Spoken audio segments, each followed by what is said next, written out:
अस्सलाम वालेकुम students, welcome to sir Sarfaraz commerce hub online classes. Students, आज का जो हमारा टॉपिक है वो एडजस्टिंग एंट्री का है और आज हम ईयर 2019 रेगुलर प्राइवेट का क्वेश्चन नंबर 8 जो है वो सॉल्व करेंगे। जैसा कि इससे पहले अपने बेसिक कॉन्सेप्ट एडजस्टिंग एंट्रीज़ के जो मैंने अपने लेक्चर अपलोड किए थे उसमें मैंने आपको समझाया था कि एडजस्टिंग एंट्रीज़ कैसे पास होती है। तो आज हम ईयर बाय ईयर जो है क्वेश्चन सॉल्व करेंगे और देखेंगे कि एडजस्टिंग एंट्रीज़ कैसे बनाई जाती है। जैसा कि आप अपनी मोबाइल स्क्रीन पर देख रहे हैं, the following is the trial balance of mister Salman, a sole trader, as on December 31, 2018। यानी ये प्री क्लोजिंग ट्रायल बैलेंस कहलाता है या अनएडजस्टेड ट्रायल बैलेंस है कि जिसमें अभी हमने एडजस्टिंग एंट्रीज़ को एडजस्ट नहीं किया है। ठीक है, तो इसमें देखें हेडिंग है अकाउंट टाइटल की, डेबिट और क्रेडिट बैलेंसेस दिए हैं। ये बहुत सारे बैलेंसेस हैं हमें गिवन है और नीचे देखें data for adjustment on December 31, 2018 given है। ये एडजस्टिंग एंट्रियां हैं जो हमें इस क्वेश्चन में पास करनी है। इसके रिक्वायर्ड में भी आप देखें prepare adjusting and closing entries in journal लिखा है। तो स्टूडेंट्स, क्योंकि हमारा ये फाइनेंशियल स्टेटमेंट का टॉपिक अभी स्टार्ट है, मैंने आपको बेसिक कॉन्सेप्ट जो था एडजस्टिंग एंट्रीज़ का इससे पहले वो समझा दिया था। तो इनकम स्टेटमेंट बनाने के लिए हमें एडजस्टिंग एंट्रीज़ के ऊपर ग्रिप होना ज़रूरी है। लिहाजा पहले हम जो है वो एडजस्टिंग एंट्रीज़ को जो है वो सॉल्व करेंगे। उसके बाद फिर फाइनेंशियल स्टेटमेंट में इनकम स्टेटमेंट भी आएगी, बैलेंस शीट भी आएगी, उसमें रिवर्सिंग एंट्रीज़ भी आएंगी, फिर उसके बाद ओपनिंग एंट्रीज़ भी होंगी, उसमें पोस्ट क्लोजिंग ट्रायल बैलेंस भी बनेगा, एडजस्टेड ट्रायल बैलेंस भी बन सकता है। तो वो तमाम के तमाम टॉपिक फिर इसके बाद मैं आपको एक्सप्लेन करूँगा। तो अभी हम फोकस कर रहे हैं सिर्फ एडजस्टिंग एंट्रीज़ पर। तो ये हमारा क्वेश्चन है। इसमें एंट्री नंबर 1 जो है डाटा फॉर एडजस्टमेंट में merchandise inventory was valued at ₹25,000। Number 2 salaries expired ₹6,000। Number 3 unpaid rent ₹2,000। Number 4 depreciation expense furniture पर 2,000। नंबर 5 डेप्रीसिएशन एक्सपेंस मशीनरी पर ₹1,000 और number 6 bad debt expense ₹800।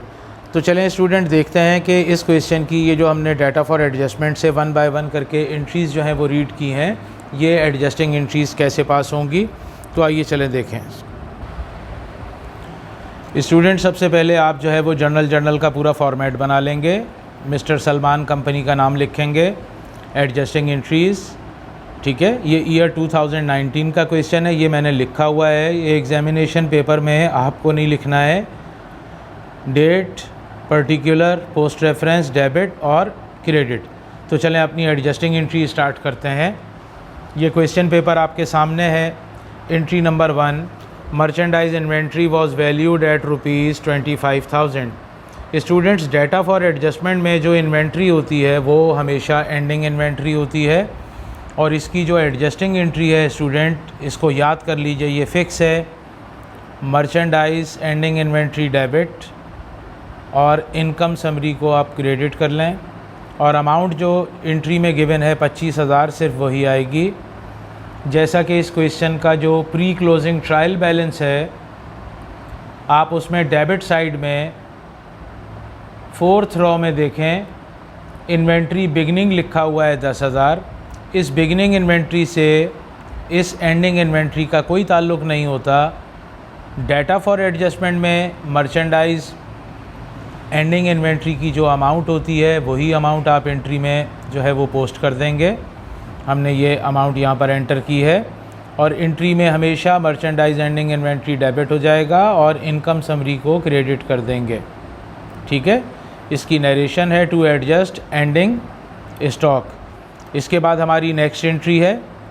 Next entry में students यहाँ लिखा है सैलरीज़ एक्सपायर्ड ₹6,000। सैलरीज़ जो हैं वो ₹6,000 एक्सपायर हो गई हैं।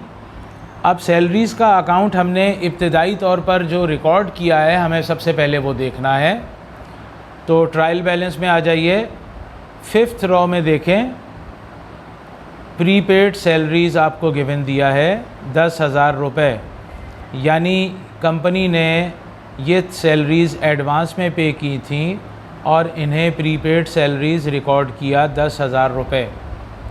जैसा कि इससे पहले अपने बेसिक कॉन्सेप्ट के लेक्चर में मैंने आपको एक्सप्लेन किया था ये कंपनी ने यहाँ पर एसेट्स अप्रोच यूज़ की है, ठीक है।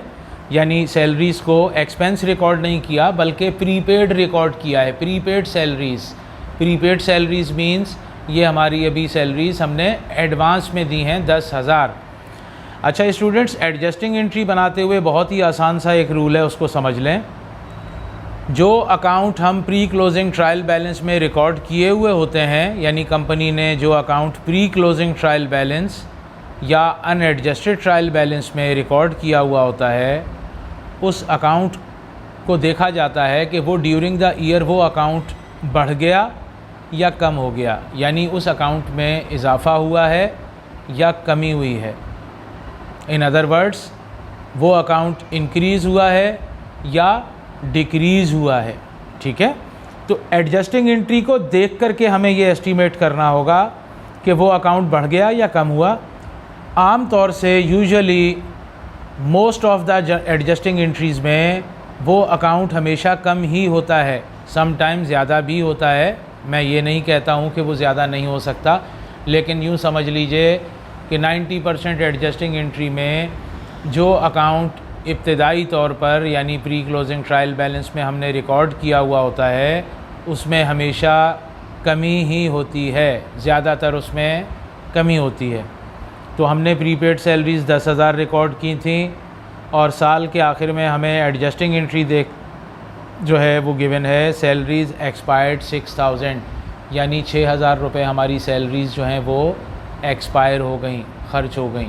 इसका मतलब जो हमारी प्रीपेड सैलरीज़ हैं वो 6,000 रुपये से कम हो जाएगी। तो इसकी एडजस्टिंग एंट्री बनेगी, सैलरीज़ एक्सपेंस को आप डेबिट कर लें 6,000 से, और क्योंकि प्रीपेड सैलरीज़ कम हुई हैं वो क्रेडिट हो जाएंगी 6,000 से। स्टूडेंट, यहाँ पर मैंने आपको एक कॉन्सेप्ट भी दिया था, वो फिर बताता हूँ कि प्री क्लोजिंग ट्रायल बैलेंस में हमें गिवन है प्रीपेड सैलरीज़, जबकि डाटा फॉर एडजस्टमेंट में सैलरीज़ एक्सपायर्ड लिखा है, यानी सैलरीज़ एक्सपेंस है। अब ऊपर और नीचे क्योंकि अकाउंट जो हैं वो हमारे सेम नहीं हैं, अलग अलग हैं। जब अकाउंट ऊपर और डाटा फॉर एडजस्टमेंट वाला सेम नहीं होता तो जो अमाउंट डाटा फॉर एडजस्टमेंट में एंट्री में गिवन होती है वही अमाउंट जो है वो हम यहाँ अपनी एडजस्टिंग एंट्री में पोस्ट कर देते हैं। क्योंकि हमारी एडवांस सैलरीज़ एक्सपायर हुई हैं इसलिए एक्सपेंस इंक्रीज़ हुआ, हमने इसे डेबिट किया है 6,000 से, ठीक है। ये सैलरीज़ हमारी ख़र्च हो गई, इसका मतलब हमारा एसेट्स जो था वो इसी अमाउंट से कम हो जाएगा, 6,000 से हमने इसे क्रेडिट किया है। थर्ड एंट्री है अनपेड रेंट ₹2,000, यानी इतना किराया हमने अब तक अदा नहीं किया, ये किराया हमने अदा करना है। अब रेंट इनिशियली तौर पर हम देखते हैं तो ये आप रॉ नंबर 8 में देखें, रेंट एक्सपेंस हमें डेबिट साइड में दिया हुआ है 8,000 रुपीज़, यानी कंपनी ने रेंट को एक्सपेंस रिकॉर्ड किया है। यहाँ पर कंपनी एक्सपेंस अप्रोच यूज़ कर रही है, ठीक है। अब आप अप्रोच के जो है वो सिलसिले से बाहर निकल आइए। अब हमें अप्रोच की ज़रूरत नहीं है, हम इसको एडजस्टिंग एंट्री को समझेंगे और समझ करके इसको एडजस्ट करेंगे। कंपनी ने अपने ऊपर रेंट का जो है वो एक्सपेंस रिकॉर्ड किया 8,000 और at the end of the year data for adjustment से हमें पता चला कि 2,000 रुपये किराया अभी हमने देना है, यानी ये किराया हम पर ड्यू हो चुका है, हमने अब तक अदा नहीं किया, तो हमारा एक्सपेंस 2,000 रुपये से और बढ़ जाएगा, ठीक है। 8,000 तो हम रेंट एक्सपेंस पहले रिकॉर्ड कर चुके हैं ट्रायल बैलेंस में, 2,000 किराया अभी भी अनपेड है, यानी इतना किराया हमने और अदा करना है। तो अब इसकी एडजस्टिंग एंट्री हम बनाएंगे, एक्सपेंस क्योंकि इंक्रीज़ हो रहा है, रेंट एक्सपेंस को आप डेबिट कर लें 2,000 से, और रेंट पेएबल ये लाइबिलिटी है हम पर, अभी हमने ये किराया अदा नहीं किया इसलिए लाइबिलिटी भी बढ़ रही है। रेंट एक्सपेंस डेबिट और रेंट पेएबल क्रेडिट हो जाएगा 2,000 रुपये से। स्टूडेंट, ये जो तीसरी एंट्री है इसको हम फिक्स एंट्री कहते हैं। कभी भी एक्सपेंस अकाउंट के साथ अनपेड आउटस्टैंडिंग पेएबल लिखा हुआ आ जाए तो यही एंट्री आप बनाएंगे, सिर्फ हेड ऑफ अकाउंट चेंज हो जाएगा, ठीक है। Entry number 4, depreciation expense furniture पर है 2,000 रुपये, तो इसकी फ़िक्स एंट्री है स्टूडेंट। इसमें डेप्रीसिएशन एक्सपेंस को डेबिट कर लें, ब्रैकेट में फ़र्नीचर लिख लें, और अलाउंस फॉर डेप्रीसिएशन को क्रेडिट कर देंगे। इसका डेबिट और क्रेडिट हमेशा फ़िक्स रहेगा, और अमाउंट भी एडजस्टिंग एंट्री में जो आपको गिवन है वही अमाउंट आप यहाँ पर पोस्ट कर दें, 2000 रुपये। Entry number 5, depreciation expense machinery पर है 1000 रुपये। ये एंट्री भी वैसे ही बनेगी, डेप्रीसिएशन एक्सपेंस डेबिट, ब्रैकेट में मशीनरी लिख दें, और अलाउंस फॉर डेप्रीसिएशन को क्रेडिट कर लें और अमाउंट 1000 रुपये एंटर कर लें। Entry number 6, last one entry, bad debt expense ₹800। इतनी रकम हमारी जो है वो डूब गई है, ठीक है, तो हमारा एक्सपेंस इंक्रीज़ हुआ, हम बैड डेट एक्सपेंस लिखेंगे 800 से, और अलाउंस फॉर बैड डेट को क्रेडिट कर देंगे। ये एंट्री भी फ़िक्स है, इसमें डेबिट हमेशा यही होगा और क्रेडिट हमेशा यही होगा। जब भी बैड डेट की एंट्री आएगी वो ये एंट्री बनाएंगी आप, डेप्रीसिएशन की एंट्री आएगी तो आप ये एंट्री बनाएंगे, ठीक है। और अगर कोई एक्सपेंस जो है अनपेड हो, आउटस्टैंडिंग हो, तो उसकी एंट्री में एक्सपेंस डेबिट और पेएबल को क्रेडिट ही किया जाएगा। तो ये हमारा क्वेश्चन जो है ईयर 2019 की एडजस्टिंग एंट्रीज़ यहाँ कंप्लीट हो गई। इंशाल्लाह ताला अब नेक्स्ट ईयर 2018 की एडजस्टिंग एंट्रीज़ के साथ आपकी खिदमत में फिर दोबारा हाज़िर होंगे, और फिर इंशाल्लाह ताला हम देखेंगे कि वो क्वेश्चन जो है वो कैसे सॉल्व होगा।